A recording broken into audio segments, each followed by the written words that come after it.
وانا مش هقبل ان هو يتدخل في حياتي. عندك بيست فريند ولد؟ مع احترامي الكامل اي صداقه بين البنت والولد قله ادب. ده كلام منطقي، ده كلام منطقي، ده كلام منطقي، ده كلام منطقي. اهلا بيك في الحلقه السادسه من كلام منطقي. انا عملت مولد ودي تاني اسوأ حاجه انا عملتها بعد الحلقه الثالثه. المهم ان انا بعدها حسيت ان انا عايز احذرك، يعني تخاف على صاحبتك، وحسيت ان انا جين زي قوي وبدات بقى اتكلم زي جين زي بقى بصوت عالي كده ولما قعدت ادور في ابناء جيلي من الجين زي لقيت ان فعلا كتير منهم قوي بيتكلم بالنبره دي اللي هي النبره العاليه قوي دي، كان يعني كاني بكلم فريد الأطرش. واصحاب الطبقه الاعلى منهم بيتكلموا زي منى عدلي القيعي كده، اللي هو طريقه الكلام اللي عامله كده والكلام فيه ضمه كده واللي هو اصلا طالع من بقى كلام وانجليش اكتر من اللازم واكتر من دينا داش. وبيبقوا غالبا بنات، ولو ولد بيتكلم كده فده غالبا عشان ابوه ما ضربوش وهو صغير وقال له انه دمه تقيل وغلس ولزج يعني ما عملوش اي عقده من الاخر. بالحديث عن الضرب والابهات، انت متخيل ان انت اب راجل محترم كده ما مدتش ايدك على ابنك من ساعه ما اتولد لحد دلوقتي عنده مثلا 16 سنه، مع ذلك هو مقلعك ملط على تويتر؟ الراجل الجعر الراجعي اللي مش عاوز يفهم ان انا مكتئب وامير عيد بقالي فتره، مش عاجبه وعاوزني افوق لنفسي وابطل الشغل الهتم اللي انا بعمله ده. وانا مش هقبل ان هو يتدخل في حياتي، مش هقبل ان هو يبقى متسلط عليا ويسيطر عليا باي شكل من الاشكال، مش هقبل ان هو يختار لي تشيكن ولا بيف. انت مخك على قدك، لازم تفهم كده، لازم تفهم كويس قوي ان انت مخك على قدك، مخك خفيف شويه، بتحارب في حرب ما حدش مهتم بيها وعمال تعترض. ما تجرب السكوت، جرب السكوت فتره كده، ولو ما عجبكش واتكلمت برضه هعتبرك بتعترض وهضربك ضرب مبرح. اصل هو الاهالي في النهايه مش عايزه منك اي حاجه غير انك تبقى بني ادم محترم وعندك اصول. بالحديث عن الاصول، في نوع شباب معين من جين زي كده كلكم شفتوه، اللي هو فهمان اصول بقى وفهمان دنيا قوي بدرجه زياده وبشكل عبيط قوي، يعني بيبين قوي ان هو غلبان، اللي هو بيقول انا لو صاحبي شرب سيجاره هضربه على يعني هو لو شرب بس سيجاره باقي الشباب بقى باقي الشله الشقيه المجنونه دي بيقولوا له خلي بالك بقى على نفسك لو فادي شافك، اصل يا ابني انت سمعتك من سمعتي، انت صاحبي يلا، انا خايف عليك، انت اخويا يلا. طب مين حبيب اخوه بالمناسبه؟ يعني عشان انا من ايام اللعب مع الكبار بقى وعادل امام وانا مش لاقي اجابه. او كمان يقول لك انا شايف ان انا من حقي اضرب ابني، لو عمل حاجه مش عجباني اضربه واديله بالجزمه كمان. انا مع العنف ضد المراه وتسليعها، كل ده بيصب في مصلحه الضرايب. قولي لي انت ايه بقى؟ عندك بيست فريند ولد؟ مع احترامي الكامل اي صداقه بين البنت والولد قله ادب. امال انت عمال تقلب نور ليه في الفولو ريكويستس عند بنات دفعتك كلها؟ ودايما شباب جين زي بيعترضوا من اجل الاعتراض، يعني هم ما عندهمش حاجه يقولوها بس هو الاعتراض حلو لايق مع اوتفيت النهارده. جيت ريدي ويز مي يا جماعه، النهارده هضرب بابا بالجنزير عشان اقترح عليا البس جاكيت عشان الجو برد وانا مش هسمح له يتدخل في حياتي. انا راجل كبير ومستقل وفاهم انا بعمل ايه كويس. عندك بيست فريند ولد؟ وعدوانيين قوي يعني، وعندهم احساس زائف بالامان دايما مخليهم حاسين ان هم جاهزين للاشتباك في اي لحظه. كل ده بسبب اول مولت انت اتعرفت عليها، اللي خدك الرحاب قعدك لحد الساعه 3 الفجر وصورك على البول توبلس ومسكك سلاح ابيض زيك بالظبط، يعني انت ابيض قوي وعلى الابيض قوي. بمناسبه ابيض، انا حابب اقول حاجه. حمزه دياب يا جماعه، حمزه دياب يا بنات، حمزه دياب كمل العدد جوسبس. يعني الحمد لله، يعني ما اقدرش اقول اي حاجه غير الحمد لله وان شاء الله سيزون 3 يعجبهم اكتر كمان. انا مجنون وممكن واربح مش لاقي راحه، انا مش زي دول او دول، انا مظبوط يا ضد هلوله، انا اقسامي مني مغلوله ما على ايدي يا جوسبس. هو انتوا يا اما تجيبوا حد دمه مش خفيف، يعني جربوا وهاتوني في حلقه، هتبسط انا قوي عامه بالجو الشقي المطرقع والاسئله المجنونه بتاعتكم دي والفقرات الشقيه.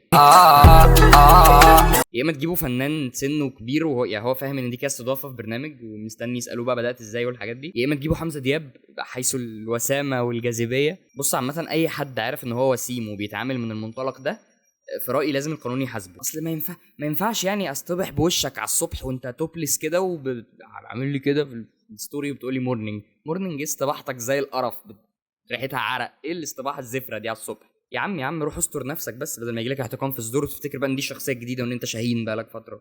بلاش القرف ده، روح بس البس حاجه عشان هتتعب واغسل اسنانك، بس اغسل اسنانك الاول واغسل وشك كده وتعالى كلمني راجل لراجل. الاصعب بقى اللي هو فاكر نفسه وسيم، يعني هو بينه وبين نفسه مقتنع ان انا وسيم. ده انا عامه، ده انا يعني انا مقتنع اقتناع تام ان انا وسيم، مش عارف ليه يعني، بس يعني الواد اتجنن رسمي اللي هو مقتنع ان هو وسيم ومقتنع هو بس في دماغه، يعني هو يعني مضحوك عليه وبيعمل برضه كل الحاجات اللي بيعملها اللي كنت لسه قايل عليه ده بقى وستوريز انا مش عارف اتعاطف معاك، يعني امسح بس الستوري دي وتعالى نتفاهم كده، عشان انت صعبان عليا بجد، انت مضحوك عليك. والبنات اللي بتعوض جمالها بلبس ريفيلينج وبتعتمد صورتها QR كود بتعديها من اي مكان كده، سكان باست تخش تجيب ماتشا. يعني انا عايز اقول حاجه صغيره بقى، انا ماليش دعوه باللبس، يعني كل واحد ينام على الجنب اللي يريحه على راي روبرتو كارلوس. انا ماليش دعوه تماما، انا بس عايز اقول حاجه صغيره، انت كوعك اغمق درجه من مستقبل سوزي الاردنيه، فلو تعرفي تحلي ده يعني يبقى كتر خيرك. وما تتكلميش بسرعه، بص بالراحه بالراحه، اقفي اثبتي كده عشان نعرف نتكلم مع بعض. هكسر وشك.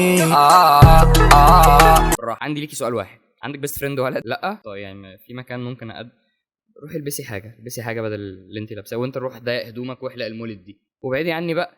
حلي عن طريقي بقى، يعني مش معنى ان انا وسيم يبقى ومش معنى ان انا وسيم يعني يبقى خلاص بقى ليكي الحق ترمي نفسك في طريقي في الرايحه وفي الجايه كده. في ايه اصلا؟ المشكله اللي بجد في جين زي كجيلنا يعني، هو عامه جين زي ده اللي هو يعني تقريبا لحد مواليد التسعينات، فجين زي دي ليها علاقه بتاريخ ميلادك بس، فمش ده اللي انا اقصده. انا كنت اقصد الفئه المعينه اللي هي دماغها كوبايه شاي.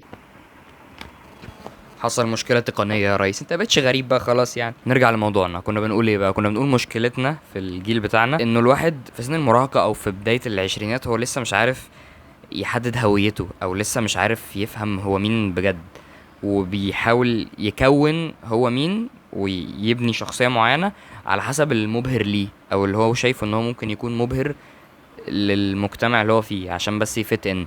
فيا معلم ما تعملش كده، يعني بلاش تبقى اللي هو انا صاحي النهارده متسول، انا صاحي بكره لعيب كوره، انا لعيب كوره ليه؟ لاني شفت بنت منزله ستوري للاهلي. يعني بلاش القرف ده يعني. خليك خليك قاعد كده مستنيين اخلص كلام. بص، اعتقد يعني انه الافضل ان الواحد يكون هويته على اساس هو مين فعلا، وعلى اساس الحاجات اللي هو بيحبها بجد، ويكون شخصيته الحقيقيه ويحبها، ده هيكون مبهر اكتر بكتير. فطالما اللي انت عايز تعمله مش غلط، ما يهمكش هو هيبهر مين، اعمل اللي انت عايزه، اعمل لايك واعمل سبسكرايب. عشان بص هقولك على حاجه، انا بكلمك بكل امانه، انا بدات الشانل دي لهدف واحد بس، ان انا اعمل زي اليوتيوبرز الكبار واقول ان في 55% يا جماعه من اللي بيتفرجوا مش سبسكرايبرز للشانل. وعيب يا راجل تبقى في بيتي وما تمسحش رجلك، بيقولوا مثال ملوش علاقه عاده.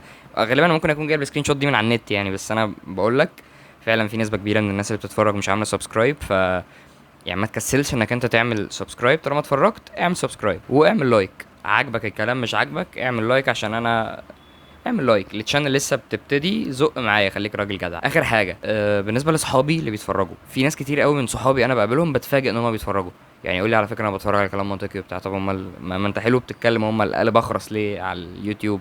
اكتب حاجه، اكتب لي حاجه، اكتب يا عم اي كومنت، انجيج، زق الشانل كده.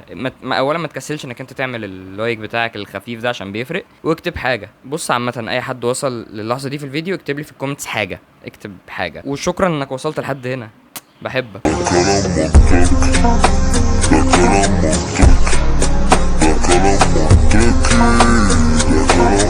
فانا شايفه ان دي حاجه توكسيك قوي وحاجه وحشه جدا. عمرك عجبت بواحده كانت اكبر منك؟ عرفت ازاي؟ هي هتبقى مثلا حباني بطريقه انا مش عارفه بقى. يلا على السيجمنت الجايه. من وجهه نظركم ايه الحاجه اللي لما ولد يعملها يبين انه فعلا بيحب البنت دي وعايز يكمل معاها؟ فين كده يعني. ولا مرة حضنك بيضمني، يا سايبني كل مرة وقال ايه بتحبني ليه؟ ولا مرة حضنك بيضمني، يا سايبني